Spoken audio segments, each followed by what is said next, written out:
하루를 시작하는 말씀, 오늘은 야고보서 1장 2절에서 3절 말씀을 함께 나누겠습니다.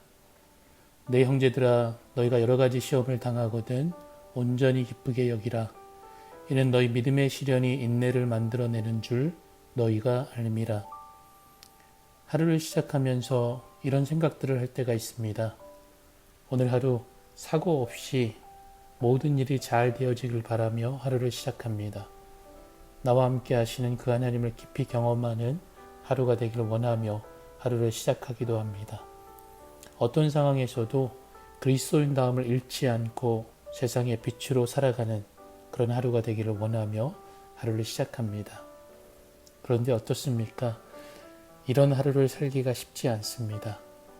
아침에 일어날 때 벌써 뭔지 모르게 그냥 기분이 안 좋습니다. 핸드폰을 들고 첫 번째 카톡을 보자마자 모든 생각이 와르르 무너져 내립니다. 늦장 부리는 배우자, 자녀들, 나의 모습을 보면서 뭔지 모를 답답스러운 그런 하루가 시작됩니다. 그래서 오늘 아침 야고보가 이렇게 위로하며 우리를 권면합니다. 여러 가지 시험을 당하거든 온전히 기쁘게 여기라. 여기서 여러 가지 시험을 당하거든은 마치 내가 걸어가는 모든 길과 방향에 다양한 덫이 설치되어 있는 것과 같습니다.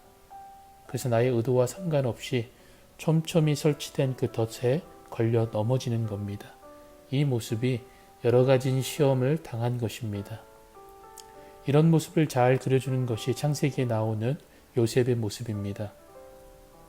그가 원해서 형제들에게 팔려간 것도 아니고 그가 원해서 감옥에 갇힌 것도 아닙니다. 그의 의지와 상관없이 그 앞에 설치된 덫에 걸린 것입니다. 자, 그런데 야고보는 이런 시험 가운데 온전히 기쁘게 여기라고 합니다. 어렵죠. 원망하는 것이 당연합니다. 그런데 도리어 기쁘게 여기라고 합니다. 당하는 시험 가운데 어떻게 기뻐할 수 있을까요? 여러분, 우리가 아는 것이 있습니다.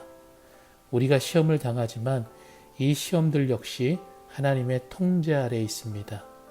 그래서 하나님은 미쁘사 너희가 감당하지 못할 시험당함을 허락하지 아니하시고 시험당할 즈음에 또한 피할 길을 내사 너희로 능히 감당하게 하신다고 했습니다. 그래서 기뻐할 수 있는 겁니다.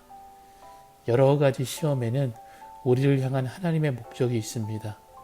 야고보서 1장 4절을 보면은 인내를 온전히 이루라. 이는 너희를 온전하고 구비하여 조금도 부족함이 없게 하려 함이라. 시험을 통해 하나님은 우리를 온전하게 하시고 조금도 부족함이 없게 하십니다. 그래서 이러한 시험 가운데 인내해야 합니다. 인내는 참는 것이 아니라 지키는 것입니다. 시험이 주는 혼란과 유혹 그리고 시련 속에서 믿음과 경건을 충실하게 지켜나가는 것이 인내입니다. 오늘 어떤 시험 속에서도 온전케 하시는 하나님을 알므로 기쁨으로 주어진 믿음을 충실히 지켜나가는 하루가 되기를 원합니다.